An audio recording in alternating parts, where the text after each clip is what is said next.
Well, howdy diddly dandy there, chums. Today, Captain of Steves, and today, chums, for you guys in the viewerverse, I'm going to be jumping over, firstly, onto Twitter and having a little bit of a deep dive into Sean Murray's most recent activities when it comes to the emoji and other sorts of subtle hints that he may have been dropping that I didn't really pick up on before. Right, so let's jump on over. Let's take a quick scroll, shall we? So let's scroll on down, firstly on the Murray's page. I mean, he's always had this light no fire sort of pinned for quite some time now.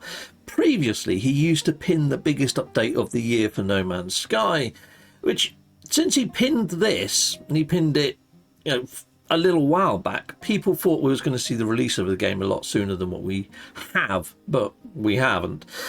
Now, further down, we've got this image of a frigate flying in a low orbit on a planet. Now, in previous trailers to No Man's Sky, before it even launched, we actually saw frigates flying into low orbit, but being shot at by maybe ground turrets or bases or even players. It wasn't quite that clear, but it looked like we'd have low orbit battles going on. And we've seen crashed freighters right back in the early trailers, and we didn't actually see crashed freighters until far later into game. There was a lot teased. It'd be nice to see more interactions happening with them than just spawning in and flying in low orbit. We'll have to see whether that's a hint. I don't know whether that is or isn't. But scrolling down a little bit further, Sean of the Murrays, as you know, has tweeted out this emoji. If you didn't know, he has.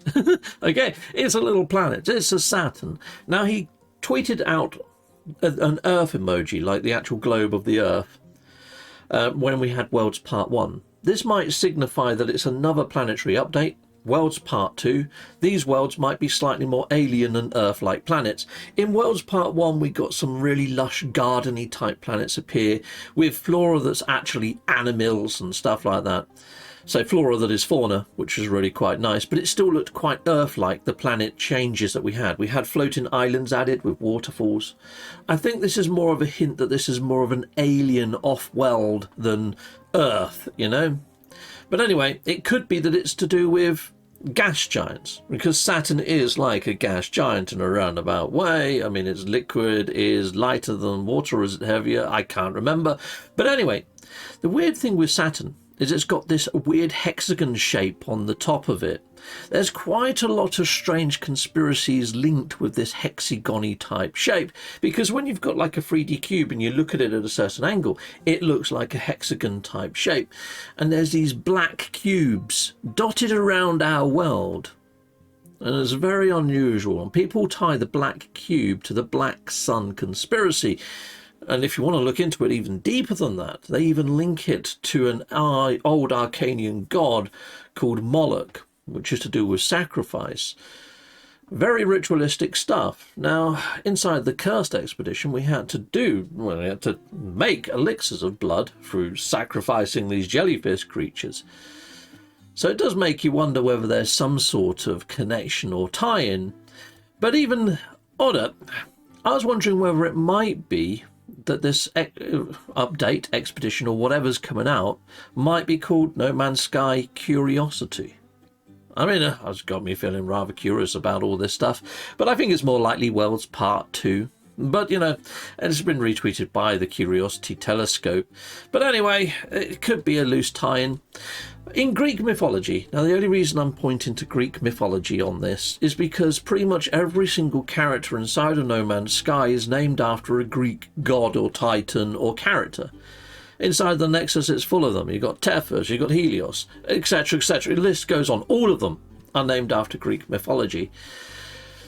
Now, the funny thing is the god linked to the planet Saturn is actually inside of our spatial anomaly. Cronus. And he ate his own children. And Kronos and Saturn is linked to birth and death, like birth and rebirth.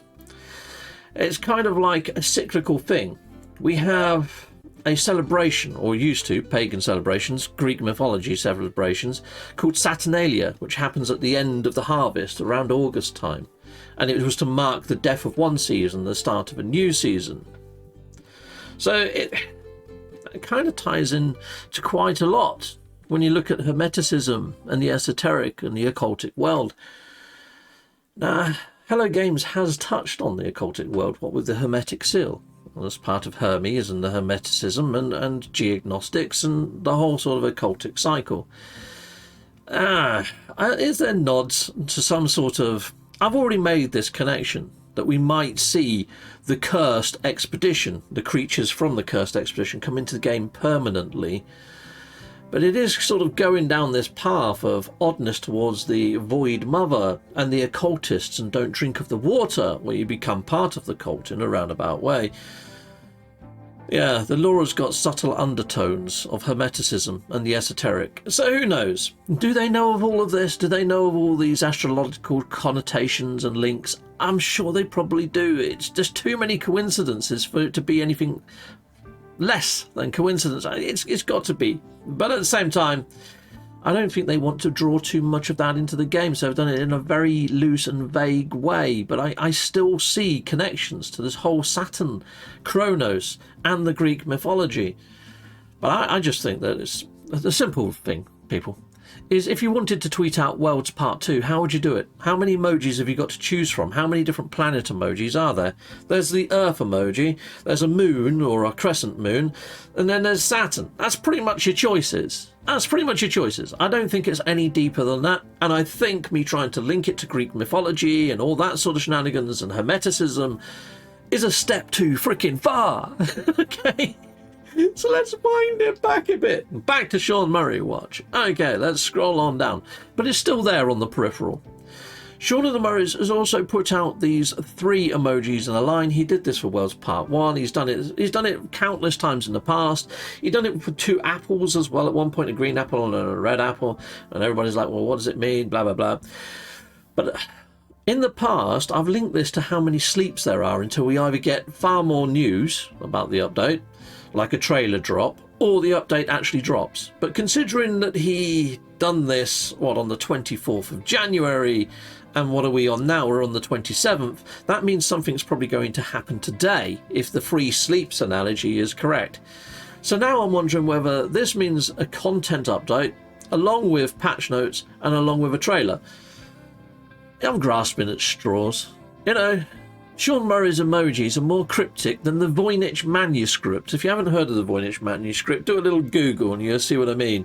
It's a book that's been inked and penned with floral diagrams all over it, and no one's been able to crack exactly what it says or what language is penned inside of this book. But anyway, Sean of the Murrays is a right cryptic git bag at times, but it's a fun thing. Although it might be a bit gittery, it's fun for the community, or at least it is for me, to speculate on all of this stuff. But yeah, very cryptic, and I actually really enjoy this, and I kind of like this. I mean, yeah, people say we should get a roadmap, we should get given more information, and I kind of agree with that too. It'd be nice if we did have a roadmap of things that they're hoping to bring into the game, or even a poll that we can vote on so they know what order it's to go in, so at least we can tie these emojis to certain things. They did a poll in the past, and I think that worked quite nicely. But anyway, scrolling down a little bit further, and Sean of the Murrays, before he started putting out these, yeah, he actually tweeted this out. So this image is of a player staring off into the distance at a ringed planet, but look at the ringed planet. It's oceanous, but it's also purple. Now, we have seen inside the game files that we may be getting deeper oceaned planets, more biomes for under the water. We know of at least 3 that we may be getting. And also purple star systems that these planets may reside in with the deeper oceans. I think this is almost a confirmation shot of that case. And also, I made the point earlier of saying that Worlds Part 1 added in these new floating island planets and was very earthbound. Well, this player is gazing off at something that doesn't look anything like the planet it's standing on, and I think that's a hint that that's what Worlds Part 2 is going to be bringing into the iteration from this screenshot. Now, something else that Sean Murray also tweeted out was this tweet, prawn curry. Now, this is something that Sean tweeted out quite some time ago, back in 2017. So, anyway, it got picked up on by Sir MZK, Dan, as he's known. Or now he goes by the name Sir Donif. He's moved content creation and content focus from No Man's Sky over to Cyberpunk. And he's still out there, he's still doing content on YouTube, but you'll find him under Sir Donif. But yeah, lovely guy. Met him in real life. He came to the No Man's Sky meetup one year. And yeah, I was a big fan of his. Anyway, he done a massive speculation video. What does prawn curry mean? And he went to town. He'd done a whole speculation video, 7 minutes worth of him going off on what could this mean for No Man's Sky. And he actually said, are we going to get cooking in No Man's Sky? And the funny thing is, about a year or two later, we did actually get cooking in No Man's Sky eventually. I don't think you can make a prawn curry inside of No Man's Sky. But basically, prawn curry rhymes with Sean Murray. And I think Sean and his mates were out having a curry, and they made that connection, sort of nicknamed Sean Murray as prawn curry, and that was it. It was just a little bit of friendly banter. But because everybody was hanging on whatever Sean put out there, thinking it had something to do with No Man's Sky, every single tweet he'd done, it went crazy. And I think Sean Murray is just sort of looking back at what a simple tweet can do to the actual community, and sort of having a little bit of a laugh to say, okay, right, there's the prawn curry tweet. What do you make of this? Nobody really jumped on this. Nobody really jumped on it, made any sort of connections. We just thought, oh, that's a lovely screenshot. Sean loves sharing our screenshots and our photos. And then a couple of days later, he dropped that bombshell, which was the emoji. You know, well, I'll say a couple of days, it was a month later. But he drops that as a bombshell, you know. So did we miss a couple of subtle hints over the last few months? Maybe there's subtle hints there. Maybe it's just Sean having a little bit of a laugh with the community to say, okay, what are you going to make of this emoji? How crazy, how deep are you going to go with this one? I mean, I just done the whole Saturnalia, Hermeticism and freaking Greek connotation link with my sort of speculation there. But what could that mean? If it does go down the Greek path, and this Saturn is a representation of Kronos, what do I think that actually means? Does it mean that they might allow us to turn in more things to Kronos? Is it a cooking update linked to a Saturn emoji? No, I don't think so. I think I've dove too deep on that one, people. Yes, I've gone too deep into a deeper ocean that could be a purple planet. Yeah, fun times. But anyway, that's pretty much everything I've got when it comes to a Sean Murray watch, and also a slightly deeper dive into what I think the Saturn emoji may or may not mean. Now, coming back to the whole Greek mythos type aspect of this, there are two characters that are sort of entwined in this. We've got Artemis and Ariadne. Now, Ariadne, her lover, first of all, went into the labyrinth to fight the Minotaur, and she helped him out by giving him a ball of yarn, and he was victorious over the Minotaur. But then him and her went separate ways, and she ended up with Dionysus, and then from there she went over to some island called Noxos, or something similar to Noxos, but that's where she met her end of days. Now, there's 3 different interpretations of what happened to Ariadne on this island. I put the actual spelling of the island on the screen so you can see that. But yeah, she was... So her end, Ariadne's end in Greek mythology, there's 3 different outcomes. And I'm wondering why we haven't seen the actual end of Ariadne inside of the game. They've left it quite loose and vague. Inside the game, she disappeared on board a dark freighter, and that's where she resides, and we've got a doppelganger standing in her place. But in Greek mythology, there is one version where she meets her end by Artemis. Artemis ends her. Artemis was a huntress, very good with a bow, and she had a dog called Laylaps that never missed its challenge. But yeah, she ended Ariadne in one version of Greek mythology. Another version is she was left on this island by some gitbag. Ariadne was left on an island with no escape, and after boredom and everything else, she just ended it herself. She took her own life. And then the other one is Perseus, I think it was Perseus, the chap that actually slayed the Medusa, accidentally used the Medusa's head and turned her to stone. So 3 outcomes, none of them were all that pleasant, to be fair, but apparently her days ended on this one island. Now, the closest tie-in that I can find to that island in namesake is the Nexus Cube. And we were running missions from that Nexus cube to try and help and find Ariadne, and we never quite did. But a Nexus is just a meeting point. It's just a focal point, a central point, a hub. So Nexus has got another connotation, but it's the closest link to that island's name where Ariadne went missing. Now, how do you link that to the Saturn Emoji? Well, only that, you know, the Greeks worship the planets, and that's linked to Kronos. But also the goddess and the Artemis is linked to the moon. And, you know, Saturn has moons, and that's another tie-in there. But that's a Russian doll type thing. That's a step to get to a step to get to a step to get to a step. Okay, chums, and also in celebrity culture, there's what's known as the Saturn return. You can see what AI has to say all about the Saturn return here. But a lot of celebrities, mainly females, after empowerment, and that kind of links to maybe Artemis and Ariadne inside of Greek mythos as well. But a lot of these people, they've got tattoos of Saturn on their arm or somewhere on their person, or they wear Saturn earrings or Saturn necklaces, or they have Saturn symbology happening in the background of their music videos.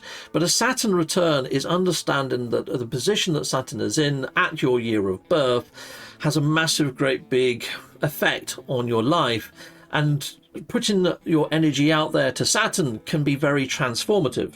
Every single one of these, you can see that it mentions about being transformative. It's worth looking into if you want to go down that rabbit hole. But at the same time, it's pretty much females doing all of this. Even though that it is an ode to Cronus, it still has a lot of Greek mythology sort of tie-ins. But not only that, it also links to Venus, and Venus is linked to the Amazonians, and the Amazonians are also linked to Ariadne, and no, Artemis linked to Artemis, the goddess that was a huntress and a hunter, a warrior.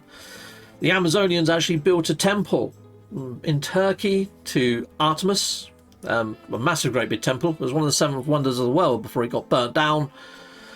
There's a lot of weird tie-ins. There's a lot of weirdness going on here, people. Mainly in my head, over a Saturn freaking emoji, but there we go. I just thought I'd share it with you anyhow. You might as well have all the connotations and weird links that my brain has gone through on this little mini emoji quest. Yeah, I don't know how much Hello Games wants to draw on Greek mythology and inspiration, but I would love to see the Ariadne storyline come to a closure. I would love to go and rescue her and find this dark freighter in between worlds, maybe inside of the realm of glass, or to do some sort of raid mission to bring back cosmetics, or to finish off the Ariadne story path. I hope they put in the Ariadne story path as they did with the Artemis storyline.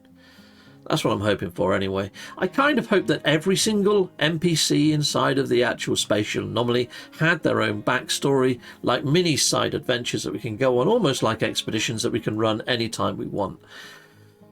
What do you think, people? Sound up in the comments. Is this just a load of babble? Is this just a load of waffle? Has this just been a filler video for you, or has it been interesting? I'm hoping it's the latter. I'm hoping it's put a smile on your face and made you think, okay, there's some very crazy connections going on inside of Captain Steve's head that's probably never going to happen.